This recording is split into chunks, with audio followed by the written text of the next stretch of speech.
Olá, meu irmão, minha irmã. Estamos aqui mais uma vez em porções do Evangelho. Ontem, dia 28 de novembro, foi comemorado o Dia de Ação de Graças. Na história do Brasil, na nossa cultura, esta não é uma data muito relevante.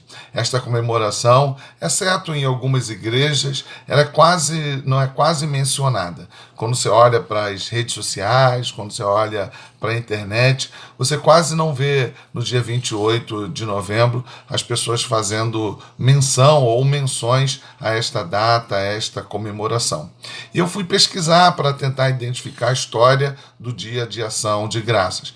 E pude perceber que ela começa nos Estados Unidos, com os protestantes e os colonos que tinham alguma dificuldade nas suas colheitas e passaram um tempo tendo dificuldade na colheita, acabam posteriormente tendo um ano próspero, um ano de colheitas fartas, e eles promovem então um festival com bastante comida para agradecer a Deus por aquela colheita farta. E aí isso vai se propagando para algumas cidades, para algumas regiões, até que no século XIX, 1860, ou melhor, na década de 1860, o então presidente Abraham Lincoln ele estabelece o Dia de Ação de Graças. E posteriormente, na década de 1930, se não me falha a memória, 1939, então o presidente Franklin Roosevelt vai propor que essa seja uma data nacional e que os outros estados também considerem isso como algo pertinente, prático da cultura, e isso vai acabar virando um feriado nacional. Então, nos Estados Unidos, o Dia de Ação de Graça é um dia onde as famílias se reúnem para agradecer a Deus, para dar graças a Deus por tudo aquilo que Ele tem proposto, tem abençoado as suas casas, as suas famílias. Mas, como eu disse, isso não é uma prática nossa. Mas eu entendo que, a despeito de termos um dia ou não, porque ele também é estabelecido no Brasil, dia 28 de novembro, nós deveríamos considerar isso como algo importante. Observando isto e olhando para o texto bíblico, a gente começa a perceber que, na verdade, nós somos muito ingratos. E a ingratidão tem a ver com injustiça, porque diante da ideia de justiça, o certo é que, diante da bênção, nós sejamos gratos. E eu fui olhar para o texto bíblico e me deparei no que está disposto na primeira carta de Paulo aos crentes de Tessalônica, aos irmãos tessalonicenses, no capítulo 5, no versículo 18. Nesta carta, ou melhor, nesta parte da carta, Paulo está fazendo considerações finais e ele vai apresentar diversos preceitos, vai comunicar diversas ideias bem fragmentadas, assim, bem variadas, sem que ele aprofunde cada uma delas. Mas no versículo 18 do capítulo 5 desta primeira carta, ele vai dizer aos irmãos: em tudo dai graças, ou seja, em tudo seja agradecido, porque esta é a vontade de Deus em Cristo Jesus para convosco. Então, irmãos, estamos em Cristo Jesus e é a vontade de Deus que nós sejamos gratos a Ele. E eu quero, então, refletir com você brevemente sobre alguns aspectos que revelam a nossa ingratidão. Será que você consegue olhar, observar o afeto que você tem recebido? O carinho que você tem recebido?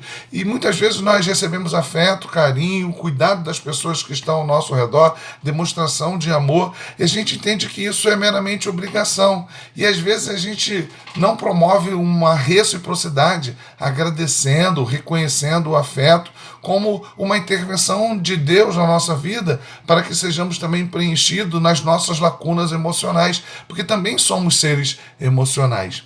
E os cuidados diários, o pão que é posto em nossa mesa, a cama quente que nos acolhe toda noite, o teto que temos diariamente que nos protege do sol, da chuva, os recursos que vêm por meio do trabalho, os dons, os talentos que o Senhor tem nos dado? Será que a gente é grato ao Senhor? Será que a gente reconhece? Muitas vezes a gente considera isso como um aspecto comum, que está plenamente integrado à nossa vida, e a gente esquece que, na verdade, essa é a intervenção diária de Deus.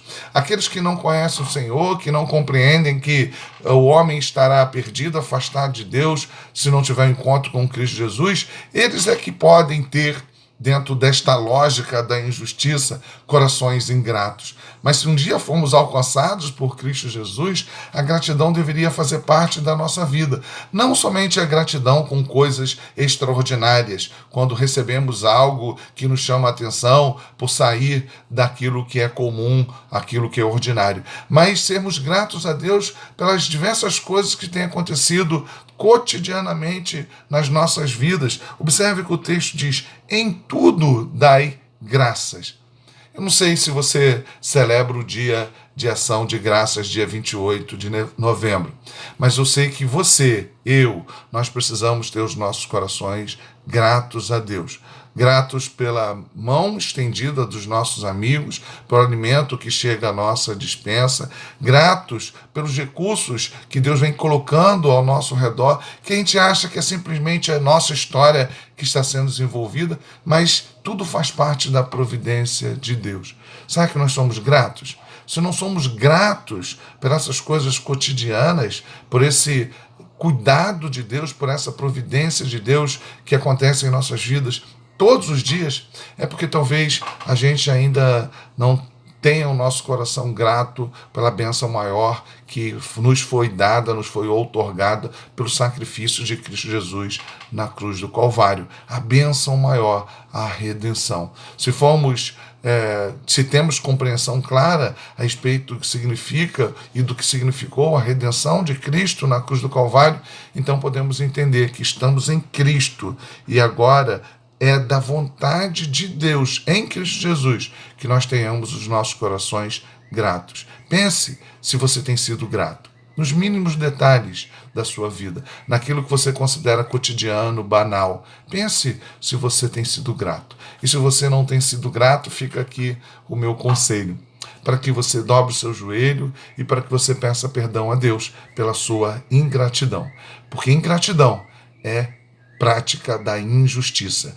E a injustiça não deve ser uma prática, algo comum daqueles que foram alcançados por Cristo Jesus. Que Deus abençoe, que tenhamos nosso coração cheios de gratidão por aquilo que o Senhor tem nos dado todos os dias, mas sobretudo pela salvação em Cristo Jesus. Fica com Deus, até o próximo Porções do Evangelho.